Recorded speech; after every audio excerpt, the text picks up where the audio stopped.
I believe we are in danger of being swamped by Asians. Chinese Australians are being targeted. International survey of being Chinese in Australia. Call you names. It's always worse when they just use your name. I knew she was about to get to my name because she had that ethnic pause. My life now is just a never-ending guessing game of where are you really from. Let's talk about what it's like for me being what it's like growing up Asian in Australia.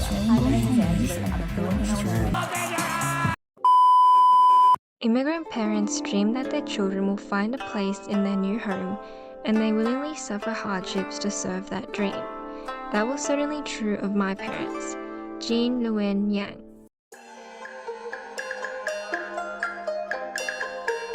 "200 years ago on February 27, 1818, a man called Mak Sai-ying arrived in Port Jackson on the ship Laurel. He came from Guangzhou and became known as the first Chinese immigrant to arrive in the colony of New South Wales, Australia. When he arrived, he purchased land in Parramatta and became a carpenter. He worked for one of the colony's well-known landowners and merchants, John Blaxland. Mak Sai-ying also became the first Chinese landowner in Australia, but this right was lost because of laws preventing foreigners from land ownership. After some time, he later became known as John Shaying in the New South Wales colony. Their records too suggest John enjoyed some successes and happiness as an Asian Australian. His boss had referred to John as having an honest and respectable character, and in his older age he married Sarah Jane Thompson and had 4 sons. And this sets the scene for the Asian Australian immigration story. This is how Chinese Asians arrived in Australia.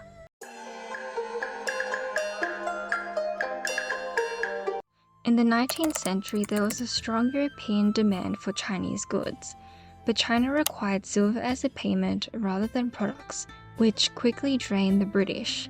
This led to them illegally introducing opium into China, which led to widespread addiction and social issues. Opium became the dominant currency. The Qing dynasty fought back by introducing regulations and destroying opium crates, which spiraled into violent warfare. This became known as the First Opium War between China and Britain from 1839 to 1842, which ended in China having to sign the Treaty of Nanjing, which gave many benefits to the British. Following this, from 1856 to 1860, a weakened China fought the Second Opium War against Britain and France. This resulted in British victory in both wars and led to the colonization of Hong Kong. Now, from the Chinese perspective, the lesson learned is that China should never make itself become weak or behind other countries. As it is said in a Chinese proverb, 路后就要挨打, which means if you fall behind, you'll get beaten.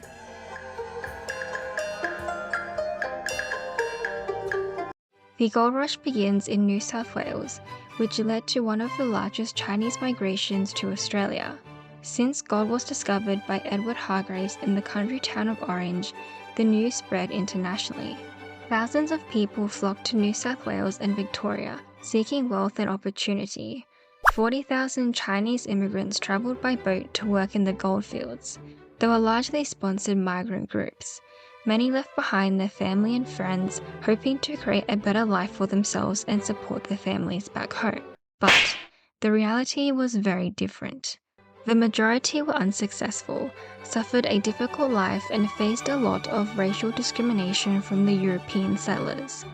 By 1857, Chinese miners outnumbered European miners by at least 3-1 in the Victorian gold mines. This led to anti-Chinese sentiment and violent riots, which took the lives of many gold workers there. Although various Chinese societies tried to help Chinese immigrants settle and assimilate into Western society, it was difficult to combat the ethnic prejudice and hostile attitude of the European miners.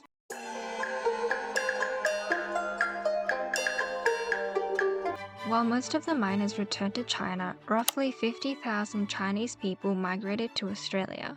Those who settled in Australia worked in various industries, and by the 1890s were employed in many different occupations, from shopkeepers and cooks to interpreters.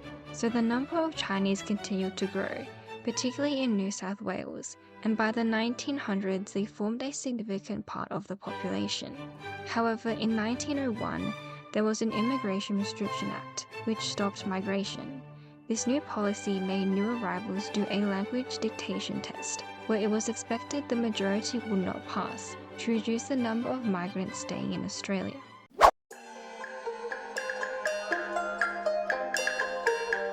Fast forward to 2024, Asian immigration has boomed, particularly from countries like India, China, the Philippines, and Singapore. Chinatowns have sprung up in many Australian cities, particularly in Sydney. Many Asian businesses like groceries, markets, restaurants, and other suppliers of tea, furniture, silk, and food. Australian society has now become very multicultural, from Chinatowns, K-towns, Vietnamese suburbs, Indian suburbs, and many more ethnic pockets around cities like Sydney and Melbourne. However, living as an Asian person in Australia has its rewards and challenges.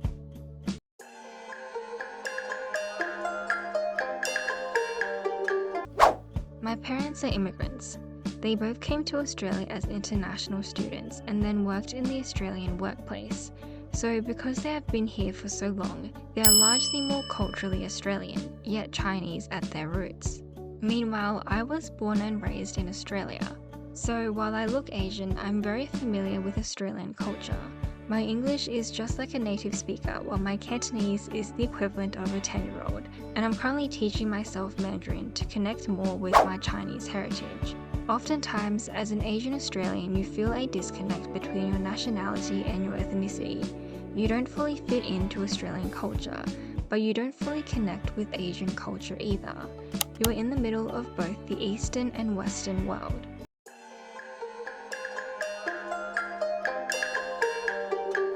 Alice Pung's anthology, Growing Up Asian in Australia, there is a collection of stories about the cultural experiences and identity themes in the book.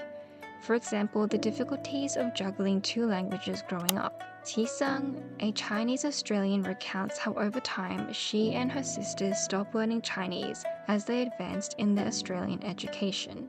Because academics are so prized in migrant cultures, there is a compromise made at the expense of your heritage and language. Ultimately, her connection to her mother tongue is forgotten. She describes having to speak Chinglish to her father so they can both understand each other.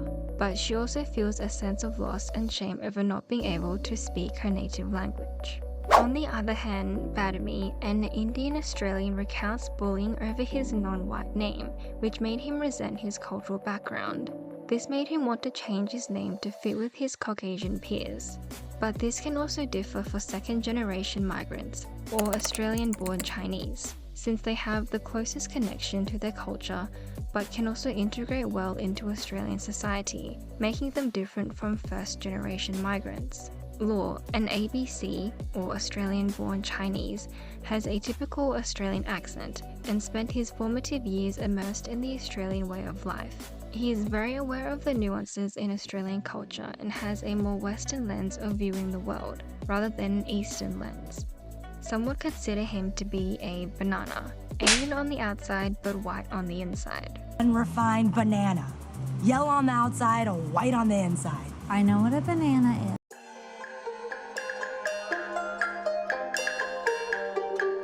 While lawyer Molina Asthana, who is an Indian Australian, was searching for work in Australian law firms, she was told to apply for smaller firms, even though she has years of experience.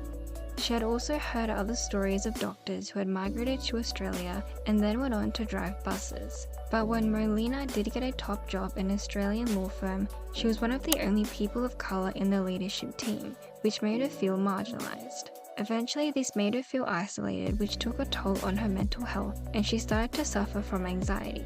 This bamboo ceiling makes up the cultural, organisational, and individual barriers that keep Asians from attaining career progression and leadership positions. According to a study on Asian Australian leadership in the workplace, stereotypes and racism play a strong role in limiting professional growth. The Australian Human Rights Commission showed less than 5% of Australians with an Asian heritage make it to senior executive levels, and only 1.6% become CEOs. For example, according to Australian Race Discrimination Commissioner Chin Tan, Asian Australians are grossly underrepresented in the legal industry, accounting for only 3.1% in senior positions like partner, barristers, or the judiciary in law firms. This underrepresentation impacts not just Asian Australians on an individual level, but also a societal and community impact in areas like justice. But there are still people who break through this invisible ceiling. Chinese-born Will Liang, who won the business category in the Asian Australian Leadership Awards in 2022, came to Australia when he was 16 to pursue his education and learn English. After finishing high school and having a false start studying law at the University of Sydney, he transferred to a computer engineering degree at the University of New South Wales, where he learnt artificial intelligence. Over the next 15 years, he worked in the financial services and consultancy at KPMG, and he's now the Executive Director of Asset Management for MA Financial Group.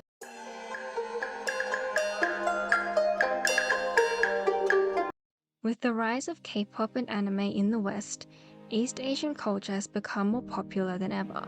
From Asian food and music to dramas to beauty products, these cultural imports have promoted Korea's soft power on the global stage. Susanna Lim, a professor of Asian studies at the University of Oregon, says fans want more diversity compared to in the past.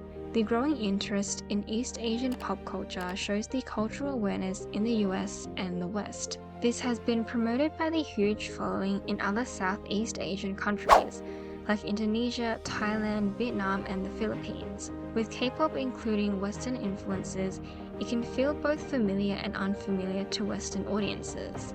These cultural waves have had ripple effects in other areas too.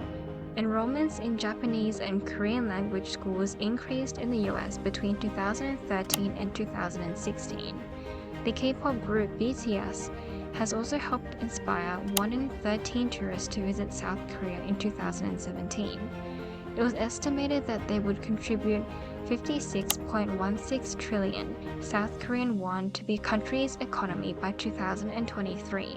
East Asian pop culture created positive Asian representation in the Western world, which has inherently given more visibility to Asian Americans, Asian Australians, and Asian Europeans.